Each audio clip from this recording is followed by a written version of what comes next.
Welcome to the Eitel Insights podcast, episode number 4. This is your podcast host, Andy Park.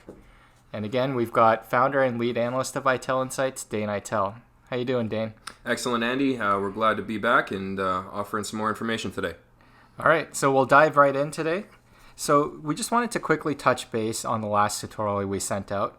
You'll actually see a video we uploaded earlier this week. It's a tutorial on a real estate market analysis of the Vancouver detached and condo market. No, it's the detached average sale price. So this is of Real Estate Board of Greater Vancouver. So this is kind of your overall market sentiment, your overall market mentality.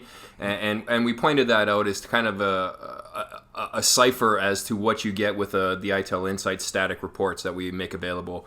Obviously, in the individual reports, we break it down by city. So if you're in North Burnaby, we'll break it down so it's a little bit closer to home. As we've stated before, each market kind of does have its own cycle and unique rhythms, but so does the overall aggregate market of Greater Vancouver, which is what we put out there on the podcast or the tutorial there last week. And it just basically runs down through some of the metrics that we offer. We obviously do technical price indicators. We use the trend indicators with the sales and inventory. Of course, markets are moved by supply demand. And we have some other unique ones as well, like the relative strength index that are pretty cool for the Eitel Insights clients. Okay, sounds good. So since we had a little bit of a plug about our reports on the last podcast, we won't dive too deeply into it, but if anyone is curious about becoming an Eitel Insights customer, you can refer to the last video we sent out, and it's a little bit of a preview of the type of analytics and actionable intelligence that you get with the reports that Eitel Insights sells. So let's get into the market. There's actually been a lot of action in a bit of a non-traditional sense. So I think the kind of movement in the Vancouver real estate market is generally normalized now. So people understand we're not at the peak of the hype cycle anymore. I think it's generally well accepted. Eitel Insights was one of the first to call the downturn of the Vancouver real estate market, and it's becoming more accepted. That sentiment is accepted. But, you know, Dane, you've got an ear to the market. What are people feeling now that it's sort of become accepted and people actually need to act on the movement in the market? What's happening? Right. So, like you say, we were the first ones to kind of call the top of the market using these technical indicators that really aren't prevalent with any other analytical firm or economic firm out there, especially with regards to real estate. So where we are now is kind of in your middle threshold, to be honest, in a lot of different facets. The detached market from the peak is down 244,000, which is quite substantial. And the condo market similarly is right around that middle range as well, with the market being down 104,000, but we'll probably get into that a little bit more in depth here later. So now those are kind of just numbers, right? What's actually the mentality and psychological factors that are going on in the market? There's a certain level of frustration. Really kind of on both sides. Sellers saying, you know, my property is worth X. I've spoken with realtors. They've given me current market analysis, comparable market analysis, and we think it's worth X. And then frustration on the buyer's side because the buyer's agent saying, you know, we think it's worth Y. And that's quite a difference between what the sellers are expecting. That's kind of understandable, right? I mean, realtors have a tough time justifying what is market trends. That's why Eitel Insights is so unique and so prevalent in the real estate market here, and really why it's appreciated by realtors. Because rather than, I mean, let's just use an example. A seller's been on the market for 60 days, which isn't abnormal right now, a condo listing or a detached listing for that matter. At that point in time, after 2 months, the price point that you were priced at the initial point in time was probably already lagging the market by 2 months. Now, what do I mean by that? What I mean by that is at the time that you listed, you had a few agents maybe say come over and they all gave you comparable market analysis. Inevitably, that market analysis was based on sales in your area that took place over the last month or two. Well, that market doesn't exist anymore. That was a month or two ago's market, and with those unique particular buyers, they're long gone.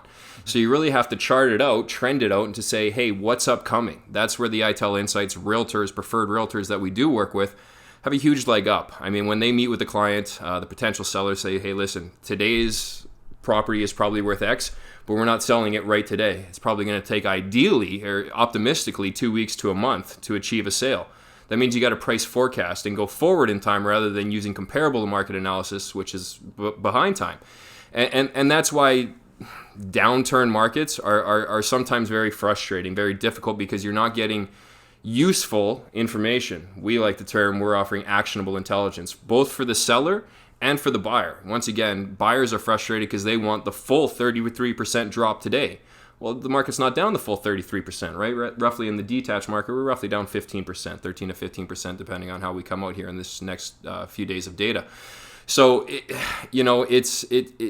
is frustrating. We take the level of the frustration away by saying, okay, if you want to buy in today's market, here's what you got to kind of anticipate. Are all properties listed on the market today properly priced? Or absolutely not. No, there is a sliver of that, and those properties are still getting acceptable bids. That's why in May we saw 918 sales, which once again broke the falling knife out of the detached market. But, it's really nothing that's going to change the overall sentiment of the market. We're still going lower longer, and if you price at a forecasted price, you'll understand why you see the offers come in. And then when you use historical data, you'll understand why nobody shows up at your open house after 2 weeks on the market, because you're using historical pricing terms that are no longer attractive to this new segment of buyers that are looking to purchase either today or a month from now or 2 months from now. So you kind of have to have some guidance going forward. Mm-hmm. I see. So, speaking of sentiment and staying ahead of the curve, how does this affect buyers and sellers? So if I'm a buyer, how do I approach the market, particularly with the option of having more updated intelligence? And conversely, if I'm a seller, obviously there's a lot of frustration, but from a seller standpoint, how does that differ from how am I approaching the market compared to the buyers? Right. So let's deal with the seller first, I guess. I guess it's the realization, like we kind of talked about earlier, mentioned, that the market is no longer peaking out. It's probably going down, right? That's accepted sentiment. The question is, well, my property is unique, and I love my property, and someone else will love my property. That's totally fine and fair, but when there's a plethora of inventory, which we're continually seeing more and more inventory, and that trend will continue, right? So if you're actually in selling mode for a variety of reasons, your first loss is your best loss, truthfully. I know you might want to haggle and fight over that last 10 grand, say out of a 1.3 or $1.4 million house, and that's a sticking point. Truthfully, that's next to nothing compared to if you actually tried to achieve a sale price 6 months from now. So if you really do want to sell, please be serious in your endeavor to sell, right? Mm-hmm. Because those buyers out there, they're looking for a serious seller because they know the market's not hot, right? So you kind of have to have a mixture right now. And it's, we heard that the market's even. Well, that's coming off of a heated market. So it's really not an even market. It almost kind of switched pretty much on a dime in some respects. Where prices were too high, there was a vitriolic sentiment that real estate prices were too high, I need to be able to afford. And technically speaking, we kind of switched overnight from being in an ever growth phase to a definitely double top / triple top of a market, mm-hmm. right? So once that ended, that psychological factor was well over. So buyers want it lower, sellers want it just to stay where it's at. It's not going to transpire, right? Mm-hmm. Another kind of oddity about this real estate market that we're in right now, you probably have somewhat of an easier time selling a house between 1.3, let's say, and 1.6, just, for whatever the actual appropriate price would be for the market, than, say, a $400,000 or a $500,000 condo. Mm-hmm. Now, that's simply because the people that are moving up into that market of the 1.3, 1.6 can, withstand the stress test effect, where the condo buyer, they were kind of maxed out at $500,000. Now with the stress test effects, they can only afford $400,000. Well, that's just not, something that's agreeable to them, especially when they kind of see that the market's coming down. They're going to wait for that $500,000 to reach $400,000. We're not at that price point yet, right? So as a seller, really right across the board, be realistic, be overly generous in some sense, because once again, your first loss will be your best loss. With a buyer, it's an interesting time to be a buyer. Are there opportunities? As far as investment purposes, I would say maybe about 5 to 10% of the market is currently priced at an investment-driven mentality. Mm-hmm. Simply stated, just because we know we're going so much lower as we go forward in time, and same with the buildup of inventory, right? So supply-demand factors kind of necessitate that the prices do go lower. So if you're buying for personal reasons, you're really in a nice spot. You do have inventory. You can negotiate. You can find your one-of-a-kind house.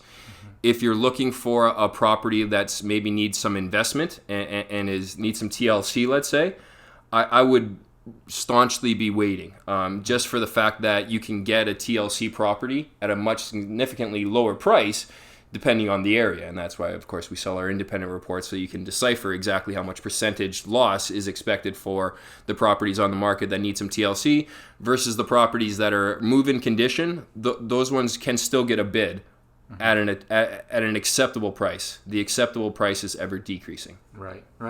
And I think that's an important point from the standpoint of a seller too. I think with this market and with anything really, beauty's in the eye of the beholder, right? I think absolutely. with the seller, I mean, you can kind of beat yourself up over the fact that you're taking a loss now, but if you actually look at it from an investor standpoint, you can take the loss, wait till the market bottoms out a little bit more, and then rebuy into the market after that, and all of a sudden you've taken advantage of a market that's antithetical to what we've seen in the past, right? So I think that's an important point. You can strategize, and you can actually play this market in an optimal fashion rather than just begrudge the fact that the market's going down if you're a seller. Absolutely. And I mean, let's just kind of take it out to the percentage gains and losses like we do experience here in the market.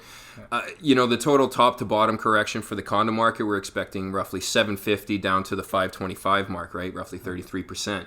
Well, similarly, the detached market, the best recession that it might see, the quickest stopgap would be at the 1.4, which is 24% correction.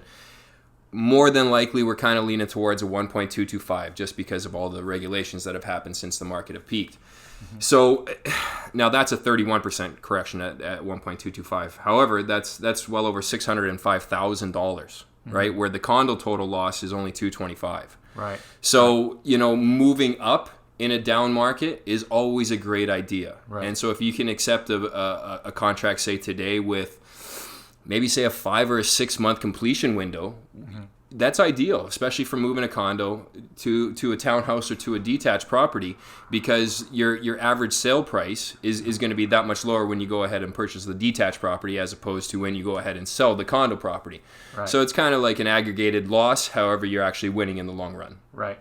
And just final quick question on this. If I'm an investor and I've got some free cash flow to invest either in the condo or the detached market, are there advantages for one or the other, or should I hedge my bets and do both, or what do you think, or should I double down on one? You know what? That's an interesting point, right? And that kind of is the debate, I guess. Where do you get your best bang for your buck? There's, of course, for the condo, you can purchase probably double for the amount versus a detached property, right? So that's the obvious indicator, or usually where people start. They start with purchasing a condo just simply because of the purchase price is that much lower. However, one of the ideas of investing is finding a finite thing, a finite asset. Well, the detached market is finite.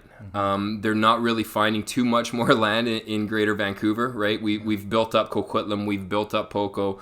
North Vancouver is maxed out. West Vancouver is pretty much maxed out.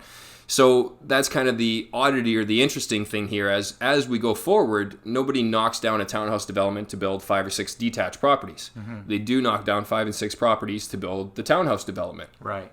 So going forward, that asset class of the detached market is definitely more finite, as opposed to condos where they can actually have some artificial inventory supplied to the market overnight. So that's what we're actually going to see here in this 2021 market leading to 2022 with the condos, an additional supply of a market that will actually already be supplied. And that will actually lead to the cannibalization of the condo market. Now, that's a term that we've used here for the last few years, and it will be coming to fruition. It's an interesting thing, right? You have, you had headlines, right, in 2016 about investors buying multiple properties, right? And how unfair it was that not everybody had a chance to purchase those properties. Now that they're coming to completion, at that average price, we're probably down 25 to 28% at that point in time. Some investors might very well walk away, leading to a bunch of inventory available with warranties, all of this. So the attraction of buying a new property is there. Probably there's going to be a concierge downstairs, right? So that resale side of the market is going to be very, very tough to get a bid, right? It's in the next 5 years, you got to have your roof redone. I don't want that. I want a building with a warranty, especially when prices are going lower. So that resale market will really be kind of beat up in negotiations just because of the supply demand. And until, inevitably you'll find a couple of buildings that, they take the hit. They lose their price value. They drop it so that they can achieve a sale. And then you'll see the condo market kind of reflect.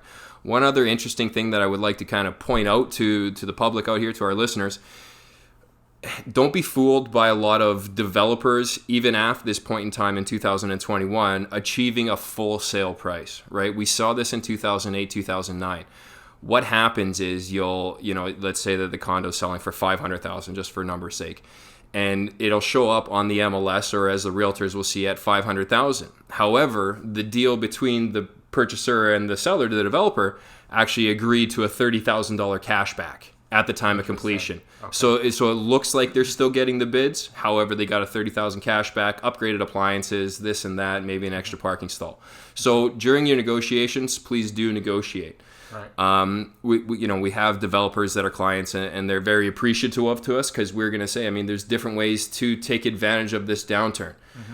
And we've heard from some marketing, quote unquote, experts where they say, well, you know what? When the market's down, we can just hold back inventory. Well, to us, that's kind of a backward strategy. When there's 1,000 marbles on the table, do you miss 2 marbles that fell off? Right. There's still a ton of marbles, right? So the developers that might take that advice of holding it back until 2022 because it's going to be better, it's not. Yeah. By the time it does get better, we're looking into more of 24, 25 things that are timing of that nature. And yes, developers can maybe hold some back and rent them out in the meantime as a strategy to make themselves some money, because nobody's really looking to buy. But the blanket strategy of maybe just holding properties back to give a false indicator on one building, in our opinion, would be fairly foolhardy. Okay, cool. Well, I must say, when we were preparing for this podcast, I definitely wasn't expecting a marble metaphor, but I'm glad we went. But when it's worthwhile, it's worthwhile. That's a good one. The last topic I wanted to touch on today is that we've gotten a lot of questions about this. Actually, there's economic forecasts. There's other people doing prognostications, and I think Eitel Insights sort of precipitated the popularity of these forecasts. So. There's other ones out there, especially kind of that work with longer time horizons. And speaking of metaphors, I know that you've got a good one related to commodities and corn. But how does Eitel Insights compare to some of the other economists making long-term projections of the Vancouver real estate market? We differ in a number of ways, to be quite honest, but in our projections, we're actually finite. When we speak here, we speak as 1.4 being a solid threshold that will guaranteed be tested by 2021, more than likely after the first quarter of 2020. And if that breaks, the next psychological test will occur at 1.225. We'll actually point back to one of our first publications, where we said in 2019 the prices would be below 1.48 million. That's pretty precise. In February, prices were 1.472. Well, that's pretty precisely correct. So we don't say that the market will, kind of be ambivalent, or it might go up or it might go down. We've heard other economists from some real estate boards, even for that matter, say, the market's really only going down because of the stress test effect, or because of the foreign buyers effect. Then a couple of months later, the market kind of bounded back after that foreign buyers, and they said, well, the effect is over. And a couple of months after the stress test came out, we had another spring/summer season, which is the Christmas season in real estate, and the market wasn't horrible yet. It didn't drop 200,000 overnight. So they said the stress test effects are over. Real estate can begin to grow. And now we're $244,000 later, right. a lot lower, right? Now, once again, we're not going after these types of individuals. People that work for the boards kind of have a purpose to say the market is always good. And if your term is a 10-year, it's always okay to buy. It's always okay to sell. And that's the board. Then we kind of deal with economists/analysts, and I've read some work out there recently from respected people, where they say, it's always a good time to buy in Vancouver. And if you have, the real strategy is negotiate hard, but buy. Because 20 years from now, properties will be worth more, probably doubled. in 20 years. Right. Well, going to with our analogy of corn will be worth more in 20 years than it's worth today. Right, Bread will cost you more at the superstore. Milk will cost you more. Inflation is a real thing. So to kind of say, go ahead and blindly purchase is a little bit too much of a blanket statement for what we offer. We like to say, hey, listen, in this individual area, you got another 18 months before this market looks to bottom. In this individual area, you have 6 months before the market starts to bottom. Yet another area, we still have some time, and not only do we have time, but there's an average loss of $300,000 coming to this market asset class. Yeah. So you might want to really hold off. And I might even challenge them and say, hey, listen, there's nothing wrong with having a long-term projection or as far as buying in Greater Vancouver, because assets or the real estate prices do tend to go up over the long term. That's kind of an obvious notion. Right. Buying or purchasing and selling like an investor, having an investor mindset in that game of you usually make money anyways, will only enable you to do that much better. Right. Taking advantage of the dips in the market. Maybe at a high, you realize that, you know what, those 2 condos have peaked out. I sell them and I buy a detached property at the next low of the market. Right. And you can really start taking care of your financial situation, your real estate portfolio in a much more tangible way rather than the ostrich approach. You put your head in the sand and you hope for the best. Right. Yeah, that works. Ours works significantly better. So, our analytics allow us to offer actionable intelligence. Through our analytical interpretation, we offer our clients actionable intelligence. Right. And that's a good point. And I think that's a salient point, too, in that, if you've got a long enough time horizon, sure, it might be a good investment, but you better make sure that it's a better investment than, say, for example, investing in the Dow or the S&P. And when you're Correct. working with, right, so you've got a lot of optionality when you have a 30, 20-year time horizon, but most people don't, right? And most people are, either, and they're looking for, I'm going to be buying in the next year, 2 years, 3 years. Yeah. Advise me as to when I should be buying, Right, exactly. and buy this month, next month, and the month after that isn't really the advice this market is looking for. That has sufficed, honestly, in real estate for the past decades. Yeah. That's why we're getting so much traction, is because we're offering tangible advice. Maybe you hold off for 6 months and you go ahead and pull the trigger. Maybe you sold your detached when we were first published and you've already picked up $244,000 on average on rebuying that same property, right? So, and similarly with the condo market.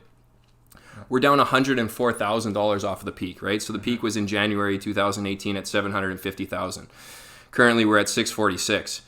Now, that's opportunity. I mean, that's almost a down payment for a lot of people, right? You tack on another $20,000 there, and you got a $600,000 condo, right? Of property losses or maybe equity gains when the market comes back by purchasing at the bottom.